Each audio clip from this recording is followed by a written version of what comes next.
ज्ञानाञ्जनशलाकया चक्षुरुन्मिलितं येन तस्मै श्रीगुरुवे नमः। श्रीचैतन्यमनोभीष्टं स्थापितं येन भूतले स्वयं कदा मह्यं ददाति स्वपदान्तिकं। वन्देऽहं श्रीगुरो श्रीयुतपदकमलं श्रीगुरुं वैष्णवंश श्रीरूपं साग्रजातं सहगण रघुनाथान्वितं सजीवं साद्वैतं सावधूतं परिजन सहितं कृष्ण चैतन्य देव श्री राधा कृष्ण पद सहगण ललिता श्री विशाखान्वितांश्च हे कृष्ण करुणा सिंधु दीनबंधु जगतपते गोपेश गोपिका कांत राधा कांत नमोस्तुते। तप्त कांचन गौरांगी राधे वृंदावनेश्वरी वृषभानुसुते देवी प्रणमामि। वाञ्छाकल्पतरुभ्यश्च कृपा सिन्धुभ्येव च पतितानां पावनेभ्यो वैष्णवेभ्यो नमः। जय श्री कृष्ण चैतन्य प्रभु नित्यानंद श्री अद्वैत गदाधर श्रीवासादि गौर भक्तवृंद। हरे कृष्ण कृष्ण कृष्ण हरे हरे, हरे राम राम राम हरे। मूकं करोति वाचालं अंगुहं लंघते गिरि यत्कृपाहं तं वन्दे श्रीगुरुदीनतारिणं श्रीचैतन्य ईश्वरं। हरि ओम तत्सत्। हरे कृष्ण। भक्तों का स्वागत है। आज हम लोग जीव गोस्वामी, जो 6 गोस्वामियों में से एक मुख्य गोस्वामी है जीव गोस्वामी, उनके बारे में चर्चा करेंगे। तो रूप गोस्वामी और सनातन गोस्वामी के इस भौतिक संसार से अप्रकट होने के बाद अगर कोई आचार्य बचे जो वैष्णव सिद्धांतों को, गौड़ीय सिद्धांतों की रक्षा कर पाए, उनका संरक्षण कर पाए और उनको बहुत आगे तक ले जा पाए, वो थे जीव गोस्वामी। और जीव गोस्वामी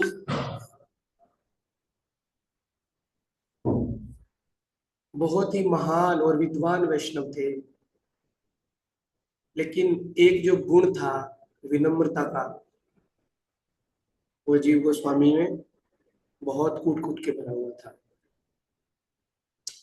जैसे कि भगवत गीता में कहा जाता है, प्रभुपाद जी अपने तात्पर्य में लिखते हैं कि जब कोई व्यक्ति थोड़ा सा ज्ञान को प्राप्त कर लेता है तो बहुत स्वाभाविक है कि उस व्यक्ति के अंदर अहंकार आने के चांसेस बहुत ज्यादा है। लेकिन फिर भगवत गीता में ही बताया गया है कि वास्तविक ज्ञान क्या है, जिसका पहला गुण क्या है, विनम्रता। तो जीव गोस्वामी जो है वो विनम्रता की कितनी बड़ी मूर्ति है, ये हम उनके जीवन के चरित्र को जब पढ़ेंगे, सुनेंगे, तब हमको समझ में आएगा कि जीव गोस्वामी के जैसा आचरण करना हर किसी के बस की बात नहीं है।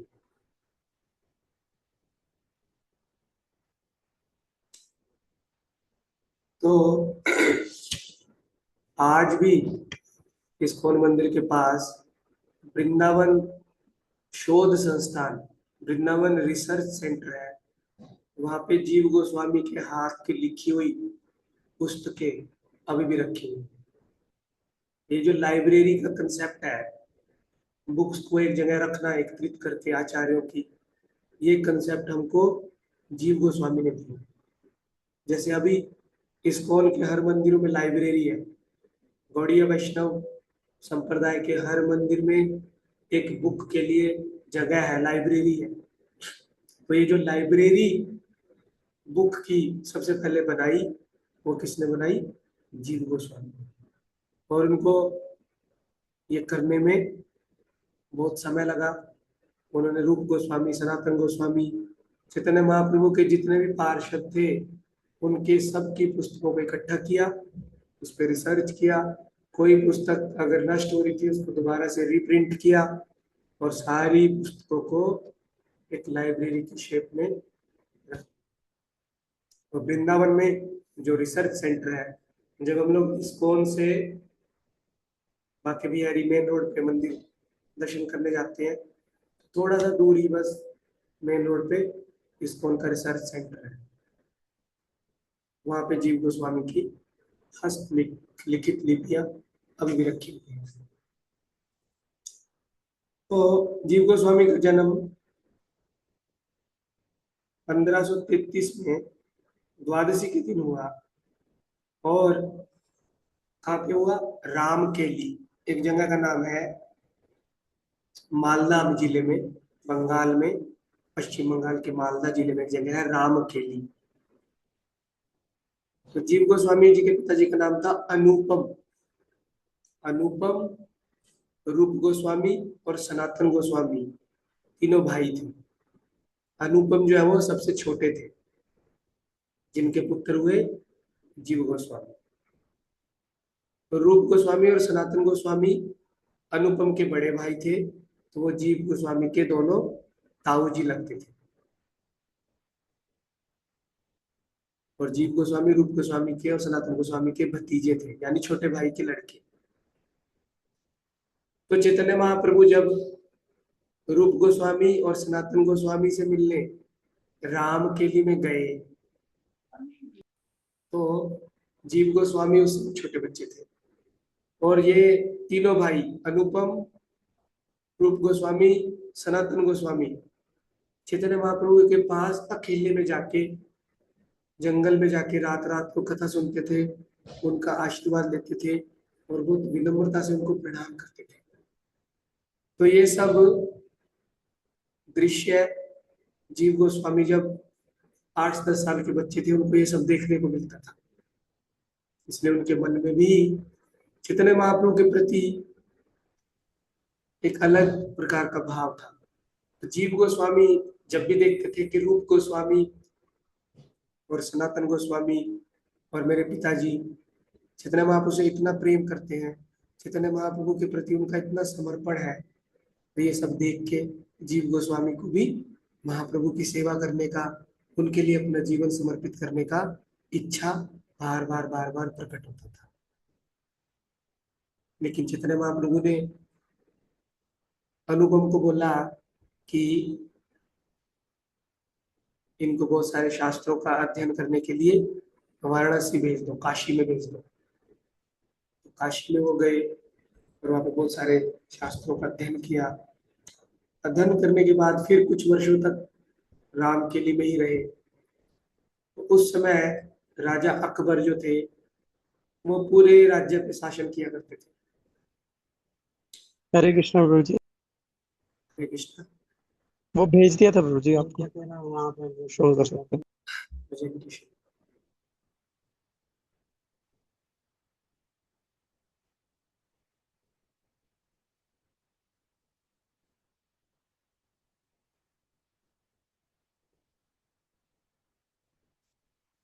एक सेकंड होल्ड करना, मैं आपको प्रेजेंटेशन दिखाऊं।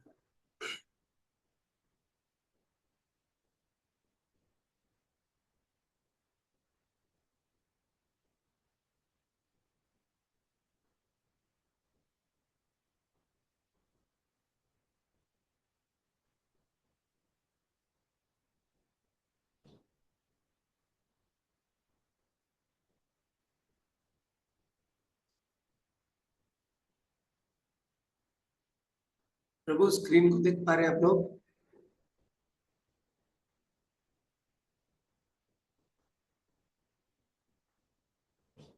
हरे कृष्ण।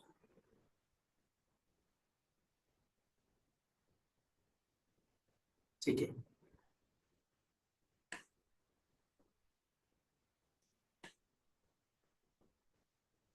तो जीव गोस्वामी जब सारे शास्त्रों का अध्ययन कर लिए तो राजा अकबर के दरबार में, जब वो आगरा में रहते थे, बहुत सारे अलग अलग धर्म के लोगों को एकत्रित किया गया और इस बात पे मतभेद हो गया कि गंगा बड़ी है या यमुना बड़ी है। तो डिबेट होने के बाद कोई भी इस कंक्लूजन पे पहुंच नहीं पा रहा था कि गंगा बड़ी है या यमुना देवी बड़ी है। तो किसी ने कहा कि वृंदावन में एक बहुत ही विद्वान आचार्य है जिनका नाम जीव गोस्वामी है, वो रहते हैं, उनको राजा के दरबार में लिया। जीव गोस्वामी ने पहले तो आने से मना कर दिया। फिर राजा ने उनसे रिक्वेस्ट की सेनापति के माध्यम से। तो जीव गोस्वामी एक शर्त पे आने के लिए रेडी हो, क्योंकि जीव गोस्वामी वृंदावन छोड़ के कहीं भी नहीं जाते थे, क्योंकि नित्यानंद प्रभु ने उनको ये ऑर्डर दिया था, आदेश दिया था कि तुम हमेशा वृंदावन में रहना, वृंदावन को छोड़ के कहीं मत जाना। लेकिन राजा के कहने से जीव गोस्वामी इस बात से एग्री हो गए कि मैं सुबह आऊंगा और शाम को वापस मेरे को वृंदावन में छोड़ना पड़ेगा, रात को नहीं रुकूंगा। तो राजा ने क्या किया, रास्ते में अलग अलग रथ जो है उनकी व्यवस्था की, ताकि कुछ दूर चलने के बाद घोड़े अगर थक जाए तो जीव गोस्वामी को दूसरे रथ पे बिठाया जाए, फिर वो रथ कुछ दूर लेके जाए, फिर थक जाए, फिर उनको ऐसे करके जीव गोस्वामी को उस सभा में लाया गया। और जीव गोस्वामी ने बहुत ही सरलता से बताया कि जो गंगा है वो भगवान के चरणों से निकली है, और जो यमुना है वो भगवान की अर्धांगिनी है, भगवान की पत्नी है। तो अब राजा आप ही ये निर्णय कीजिए कि कोई किसी के चरणों से निकला है और कोई किसी की अर्धांगिनी की तरह रहता है, तो कौन ज्यादा प्रिय है। तो सारे विद्वानों ने एक स्वर में कहा यमुना देवी। तो जीव गोस्वामी ने इस सिद्धांत को बहुत सरलता से सबको समझा और स्थापित कर दिया कि यमुना देवी जो है वो भगवान को सबसे ज्यादा प्रिय है। तो फिर सनातन गोस्वामी और रूप गोस्वामी से जब चैतन्य महाप्रभु राम केली में मिलने आए, तो जीव गोस्वामी भी उस समय चैतन्य महाप्रभु का दर्शन किया और उनके मन पे भी गहरा प्रभाव पड़ा चैतन्य महाप्रभु की सुंदरता देख के, चैतन्य महाप्रभु का दिव्य तेज देख के। और अपने हाथ से बचपन में जीव गोस्वामी ने दो मूर्तियां बनाई, कृष्ण और बलराम की, और वो हमेशा उन कृष्ण बलराम की मूर्तियों की विग्रह की सेवा करते थे। तो कभी कभी जीव गोस्वामी को उनमें चैतन्य महाप्रभु और नित्यानंद प्रभु दिखते थे। तो बचपन से ही उनको ये समझ था कि चैतन्य महाप्रभु और नित्यानंद प्रभु कृष्ण बलराम ही है, दोनों कृष्ण बलराम है, और कलयुग में चैतन्य महाप्रभु और नित्यानंद प्रभु के रूप में अवतरित हुए।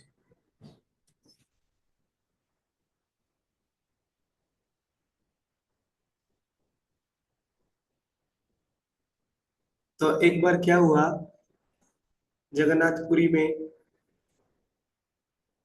रूप गोस्वामी और सनातन गोस्वामी तो पहले ही वृंदावन में जा चुके थे महाप्रभु के आदेश से। लेकिन जीव गोस्वामी के जो पिताजी थे जिनका नाम था अनुपम, वो जगन्नाथपुरी में चैतन्य महाप्रभु की रथ यात्रा में हिस्सा लेने के लिए गए। जगन्नाथ जी की रथ यात्रा में महाप्रभु भी वहां पे पुरी में होते थे तब। अनुपम जब रास्ते में जा रहे थे, रास्ते में ही कोई दुर्घटना हुई और जीव गोस्वामी के पिताजी ने अपना शरीर त्याग दिया। कुछ समय के बाद राम केली में उनकी माता जी भी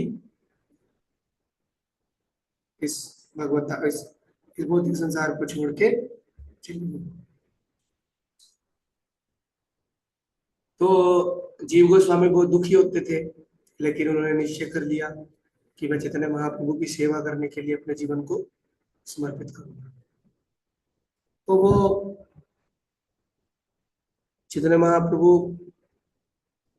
तो इस संसार को छोड़ के जब जा चुके थे, तो जीव गोस्वामी चैतन्य महाप्रभु के स्थानों का दर्शन करने के लिए मायापुर में आते हैं। लेकिन नित्यानंद प्रभु उस समय इस भौतिक संसार में सबके लिए उपलब्ध थे।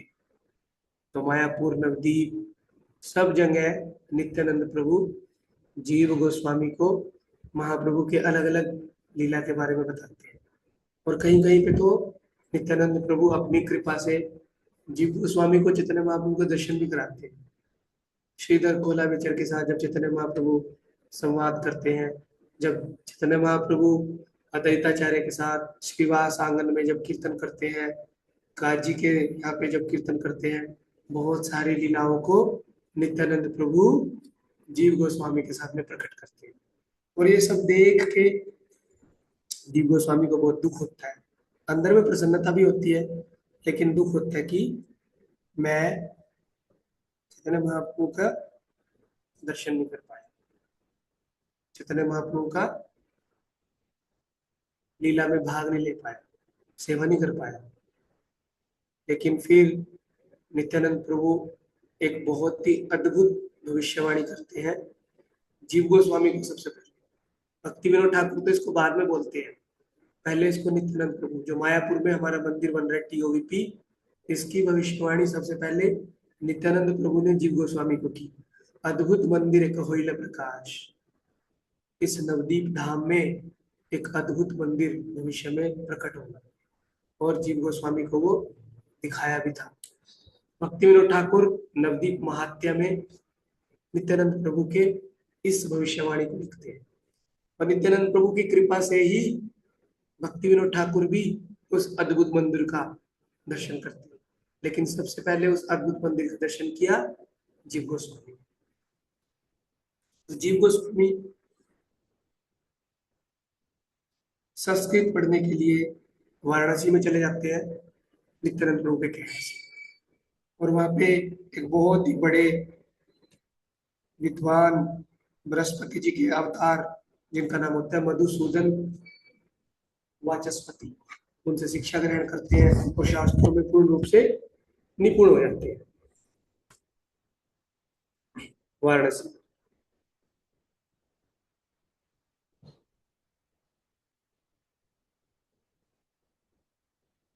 फिर वाराणसी में अपनी पढ़ाई पूरी करने के बाद वो अपने लिए गुरु की खोज करने के लिए जाते हैं वृंदावन। वृंदावन में वो सनातन गोस्वामी को मिलते हैं पहले। सनातन गोस्वामी तो उनके ताऊ जी हैं, जानते हैं वो उनको बचपन से। तो सनातन गोस्वामी को बोलते हैं वो कि मुझको ना आप दीक्षा दे लो, मेरे को शिष्य बना लो, आप मेरे गुरु बन जाओ। सनातन गोस्वामी मना कर देते, बोलते मैं तुम्हारे गुरु बनने के योग्य नहीं हूँ, तुम जाओ रूप गोस्वामी के पास।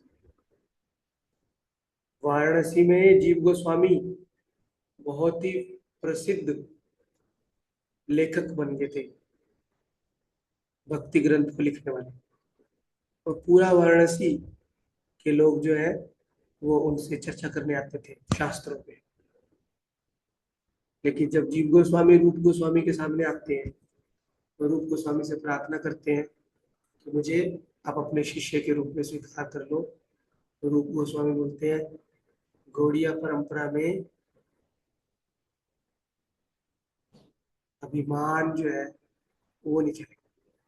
जीव गोस्वामी बोले मुझे किस चीज का अभिमान है? तो रूप गोस्वामी बोले ठीक है, अगर अभिमान नहीं है तो कुछ वर्षों तक वृंदावन में रह के तुच्छ सेवा करो, मंदिर को साफ करने का, रूप गोस्वामी सनातन गोस्वामी के लिए भोजन पकाने का, रूप गोस्वामी सनातन गोस्वामी के कपड़े धोने का।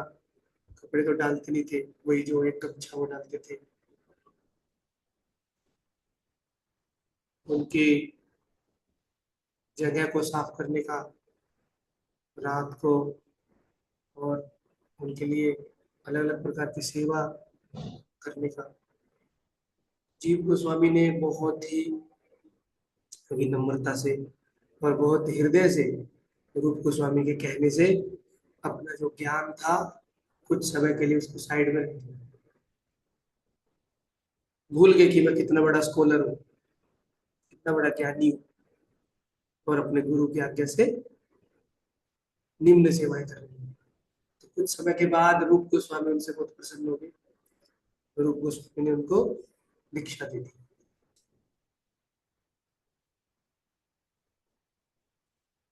और वृंदावन के 6 गोस्वामी हमेशा वृंदावन के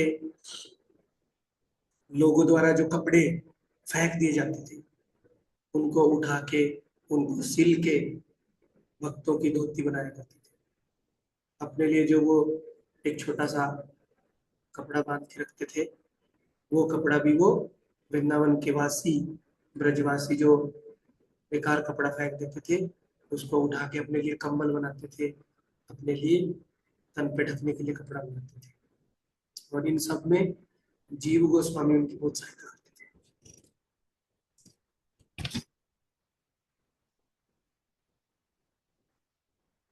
तो एक बार क्या हुआ, ये बहुत फेमस घटना है। एक व्यक्ति था, बहुत ही प्रसिद्ध विद्वान, जिसका नाम था रूप नारायण। आप लोग सुने ये घटना? वो डिबेट करने आया था रूप गोस्वामी और सनातन गोस्वामी से। हम्म।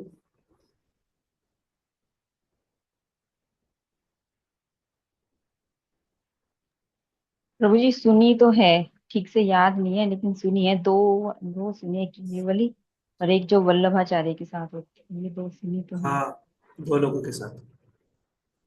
तो एक विद्वान थे जिनका नाम था रूप नारायण। रूप नारायण तो वो भारत के अलग अलग हिस्से में जा रहे थे, और सारे विद्वान व्यक्तियों से चर्चा कर रहे थे, और उनको हरा रहे थे। और हराने के बाद एक सर्टिफिकेट पे उनसे साइन करा रहे थे, और सबको दिखा रहे थे, देखो मैंने कश्मीर के लोगों को भी हरा दिया, मैंने उत्तर भारत के लोगों को हरा दिया, मैंने वाराणसी के लोगों को। तो सब लोग बोलते हैं ये तो ठीक है, वृंदावन में भगवान के बहुत बड़े भक्त और विद्वान रूप गोस्वामी और सनातन गोस्वामी रहते हैं। अगर तुम उनको हरा दोगे ना, तो पूरे भारत के लोग तुमको विजयी मान लेंगे, कोई भी तुमसे डिबेट नहीं करेगा फिर। तो उसने बोला ये कौन सी बड़ी बात है, ठीक है मैं वृंदावन चला जाता हूँ। अहंकार के कारण वो रूप गोस्वामी और सनातन गोस्वामी के सामने आए। और सनातन गोस्वामी और रूप गोस्वामी तो बहुत विनम्र है, भगवान के भक्ति में ही अपने समय को लगाते हैं। तो जब रूप नारायण ने उनको बोला कि मैं आपसे शास्त्रार्थ करना चाहता हूँ, देखो मैंने इतने लोगों को हरा दिया और आपको भी हराने की इच्छा रखता हूँ। रूप गोस्वामी सनातन गोस्वामी उसके अहंकार को तुष्ट नहीं करना चाहते थे, तो उन्होंने ऐसे ही बोल दिया, ठीक है आप पत्र लाओ कहाँ पे है, हम साइन कर देते हैं कि हम लोग हार गए, तुम जीत गए, चलो लोग यहाँ से, हमको अपना काम करने दो, भगवान की सेवा जो हम कर रहे हैं। तो वो व्यक्ति खुश हो गया, अरे रूप गोस्वामी सनातन गोस्वामी तो बिना डिबेट किए ही हार गए। तो रास्ते में जीव गोस्वामी उनको मिले। जीव गोस्वामी को भी बोले कि मैं तुमसे डिबेट करना चाहता हूँ, और चलो मेरे साथ डिबेट कर दो, मैं तुम्हारे साथ शास्त्रार्थ करना चाहता हूँ। जीव गोस्वामी बोले ठीक है करते हैं। तो जीव गोस्वामी ने याद किया रूप गोस्वामी और सनातन गोस्वामी को कि अगर ये व्यक्ति मेरे गुरुदेव के पास जाते तो मेरे गुरुदेव क्या करते। तो जीव गोस्वामी के मन में आया, मेरे गुरुदेव इनसे डिबेट ना करते और ऐसे ही बोल देते, लो हमने साइन कर दी तुम जीत गए। तो जीव गोस्वामी भी उनको बोलते हैं, ठीक है मैं तुमसे डिबेट नहीं करता, तुम जो बोलते हो मैं साइन कर देता हूँ। तो वो व्यक्ति बोलने लगा, अरे तुम भी रूप गोस्वामी और सनातन गोस्वामी की तरह पहले ही हार मान गए। तो जीव गोस्वामी बोला क्या बोल रहे हो? बोले हाँ, अभी तो मैं मिल के आ रहा हूँ उनसे, उन्होंने डिबेट भी नहीं की, देखो साइन कर दिए। तो जीव गोस्वामी बोले, अरे मूर्ख व्यक्ति, वो तुमसे हारे नहीं है, वो तुमसे आर्गुमेंट करना नहीं चाहते, वो अपने समय को बर्बाद नहीं करना चाहते तुम्हारे साथ। तो व्यक्ति बोले क्या बात कर रहे हो? उनकी हिम्मत नहीं मेरे साथ डिबेट करने की, इसलिए नहीं कर रहे। जीव गोस्वामी बोले नहीं नहीं ऐसी कोई बात नहीं, हिम्मत की क्या बात करते हो तुम, उनका शिष्य जीव गोस्वामी दिखा देगा तुमको कि उसमें कितनी हिम्मत है। चलो बैठो मेरे साथ। बैठ के दोनों वृंदावन में यमुना के किनारे 7 दिन, सूर्य उदय होता था, सूर्य अस्त तक 7 दिन तक डिबेट चलती रही। जीव गोस्वामी ने रूप नारायण के सारे शास्त्रों का, सारी बातों का खंडन कर दिया। अब रूप नारायण निराश होकर वृंदावन से चले गए और खबर मिल गई किसको? रूप गोस्वामी और सनातन गोस्वामी। तो रूप गोस्वामी के सामने जब जीव गोस्वामी गए तो अंदर से तो वो बहुत प्रसन्न थे रूप गोस्वामी, लेकिन बाहर से जीव गोस्वामी के माध्यम से सबको शिक्षा देना चाहते थे। और उनको बोले तुम बहुत बड़े विद्वान बन रहे हो, 7 दिन तक डिबेट करते हो यमुना के किनारे बैठ के, भगवान की सेवा छोड़ के अपना ज्ञान दिखाना चाहते हो सबको। मैंने तुमको क्या सेवा दी थी और तुम क्या कर रहे हो? बोले नहीं नहीं। बोले चुप, कुछ मत बोलो। जीव गोस्वामी ने कुछ नहीं किया, अपनी सफाई भी नहीं दी कि किस लिए मैंने उनसे डिबेट की। और बोले अभी के भी वृंदावन को छोड़ के चले जाओ, तुम जैसे अहंकारी व्यक्ति के लिए वृंदावन में कोई स्थान नहीं है। तो गुरु ने जो आज्ञा दी, जीव गोस्वामी चुपचाप मथुरा में जाकर, और मथुरा में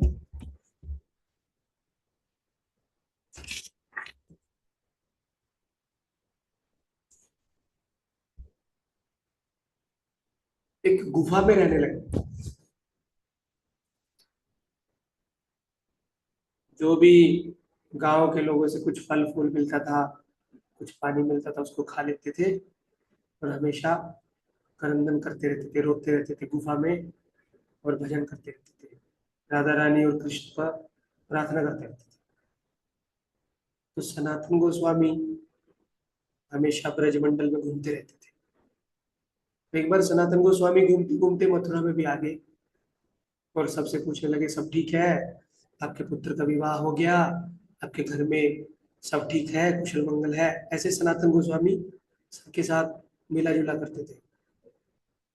तो बोला हाँ महाराज जी, हाँ स्वामी जी, सब ठीक है, लेकिन हम देख रहे हैं आप तो बहुत बड़े साधु हो, लेकिन मथुरा में ना एक आपसे भी बड़ा साधु है, हमेशा गुफा में रहते हैं।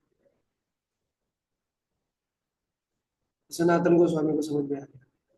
तो वो गए, उन्होंने आवाज लाई जीव गोस्वामी बाहर आओ बाहर आओ। वो बाहर आ गए, बोले चलो मेरे साथ वृंदावन। रूप गोस्वामी के पास गए तो रूप गोस्वामी से सनातन गोस्वामी ने क्वेश्चन किया। जीव गोस्वामी को भी उनके सामने प्रकट नहीं किया, पहले ही प्रश्न किया। क्या प्रश्न किया कि महाप्रभु की सारी शिक्षाओं को रूप तुम पालन कर रहे हो? तो रूप गोस्वामी थोड़ा डाउट में आ गए, बोले हाँ मुझे जितना लगता है मैं पालन कर रहा हूँ। बोले 3 शिक्षाएं, मुख्य शिक्षाएं जो चैतन्य महाप्रभु ने हमको दी है, वैष्णव सेवा, हरि नाम, जीव दया। वैष्णव सेवा, हरि नाम और जीव दया, क्या तुम ये तीनों काम कर रहे हो? तो रूप गोस्वामी बोले हाँ कर रहा हूँ। तो बोले सभी जीव पे दया कर रहे हो? तो रूप गोस्वामी को समझ में आ गया सनातन गोस्वामी मेरे से क्या बात कर रहे हैं। बोले नहीं मैं जीव पे दया नहीं कर रहा। तो बोले ठीक है करो दया। जीव गोस्वामी को उनके सामने ले आए। जीव गोस्वामी ने दंडवत किया, रूप गोस्वामी ने उनको गले लगा लिया और फिर से वो सेवा करके रहने लगे। कुछ दिनों के बाद वल्लभाचार्य, जो कि जीव गोस्वामी के पिताजी की आयु के थे, सनातन गोस्वामी और रूप गोस्वामी से भी बड़े थे, पिता के भी दादा के आयु के थे। तो वल्लभाचार्य रूप गोस्वामी के पास आए और बोले कि आपने कुछ पुस्तकें लिखी हैं, तो मैं इन पुस्तकों को कंपाइल करने में, कौन सी पुस्तक लिखी थी रूप गोस्वामी ने उस समय? भक्ति रसामृत सिंधु। जो हम भक्ति शास्त्री में पढ़ते हैं ना, भक्ति रसायन सिंधु, उस समय रूप गोस्वामी ने लिखा था सनातन गोस्वामी की सहायता से, और जीव गोस्वामी ने भी उनकी हेल्प की थी।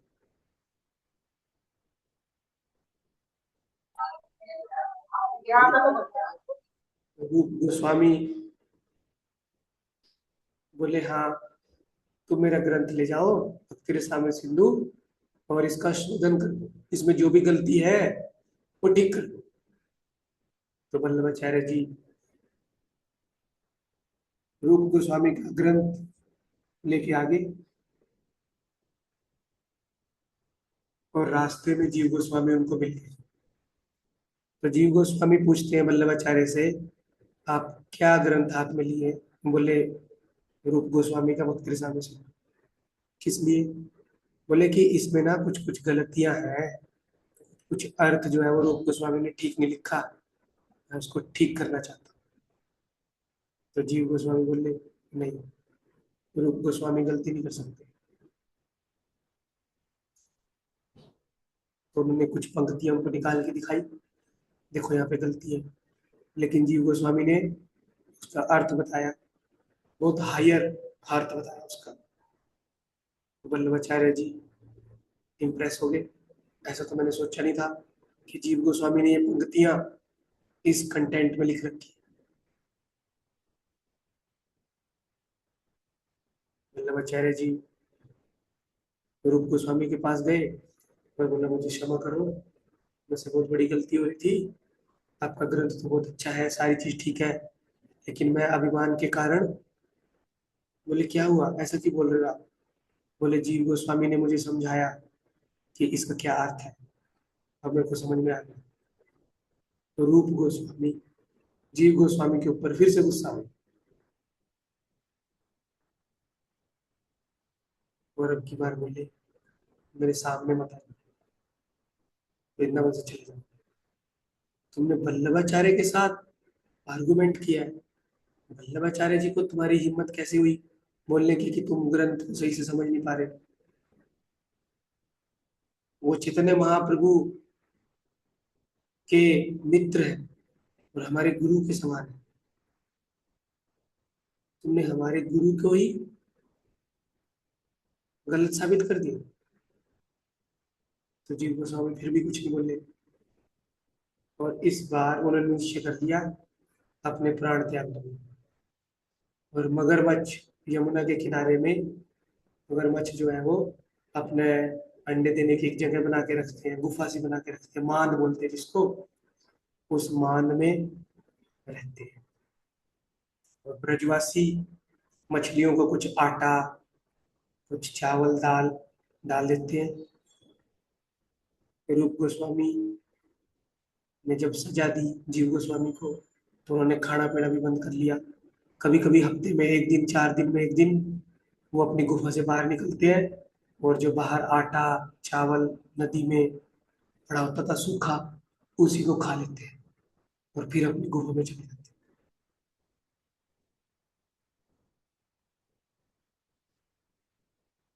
तो सारे ब्रजवासी फिर से चिंतित हो गए, और सनातन गोस्वामी फिर से वहां मिलने आए रूप गोस्वामी को, सॉरी जीव गोस्वामी को। तो सनातन गोस्वामी ने बोला, जीव जीव कहाँ हो तुम, बाहर आओ। तो जीव गोस्वामी बोल नहीं पा रहे थे, जैसे मैं आज बोल नहीं पा रहा ना, जीव गोस्वामी तो रूप गोस्वामी के सजा के कारण बोल नहीं पा रहे थे, लेकिन हम लोग ठंडा पानी पिया मजे के कारण बोल नहीं पा रहे। दोनों बातों में फर्क है, वो सजा के कारण नहीं बोल पा रहे थे, हम इस भौतिक संसार में गर्मियों में ठंडा पानी पीना चाहते हैं, एंजॉय करना चाहते हैं, इसलिए बोल नहीं पा रहे।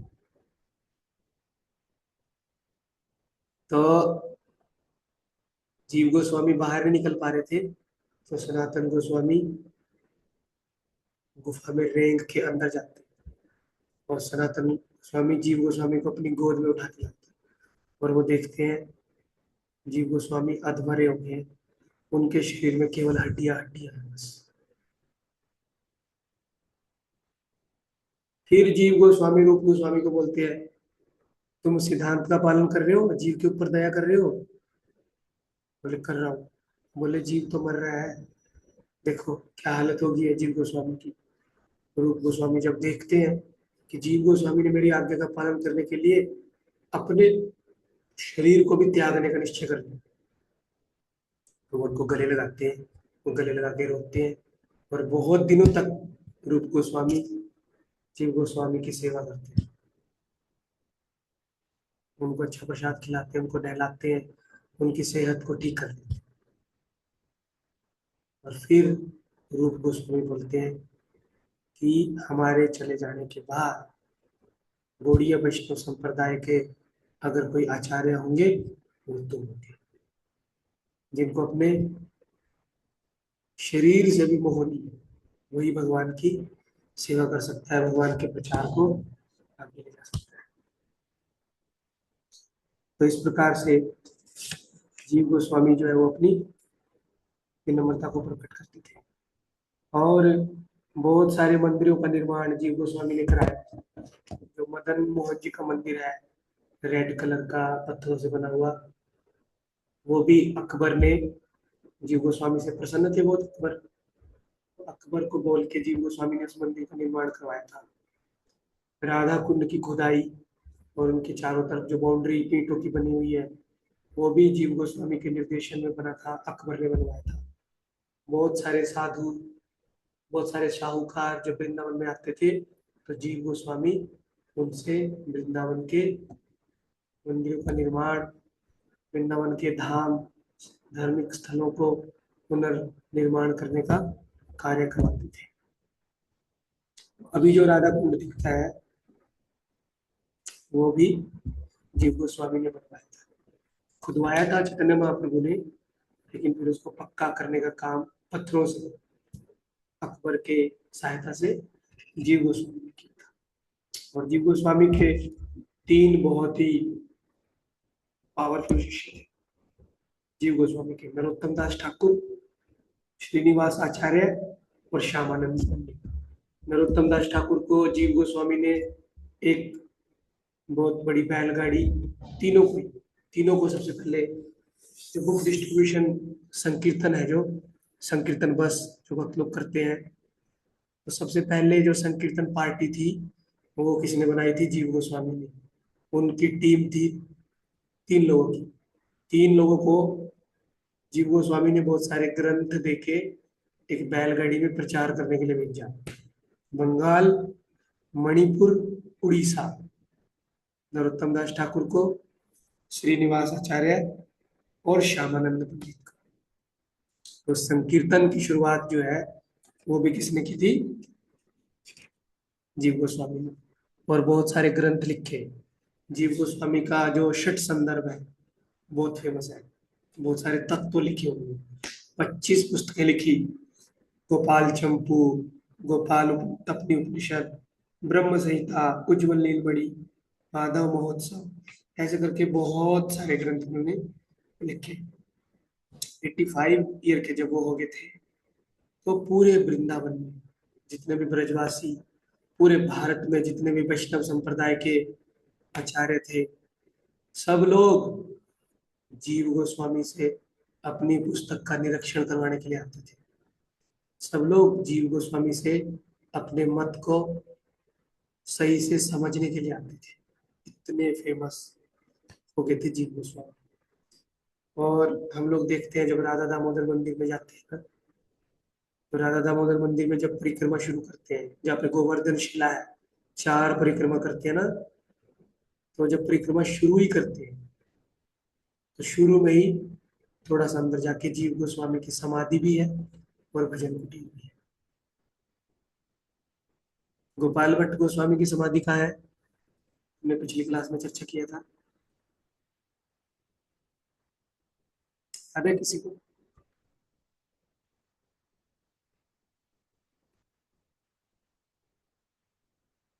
हाँ,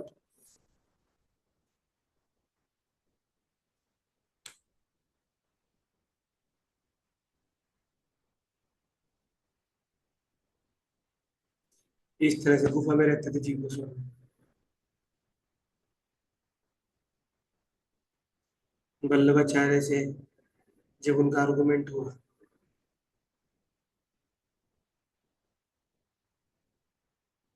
और अपने 3 शिष्यों को उन्होंने प्रचार करने के लिए भेजा।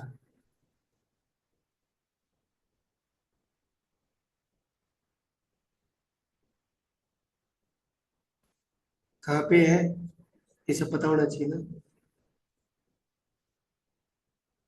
गोपाल भट्ट गोस्वामी की समाधि कहाँ पे है?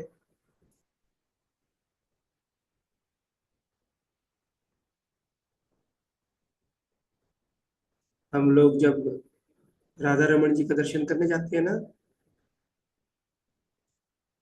तो उसकी लाइन में आगे जाके गोपाल भट्ट गोस्वामी की समाधि है।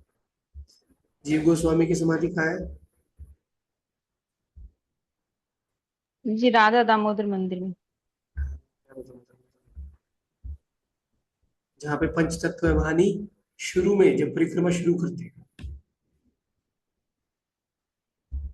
ठीक है, किसी का कुछ प्रश्न है, कुछ बात?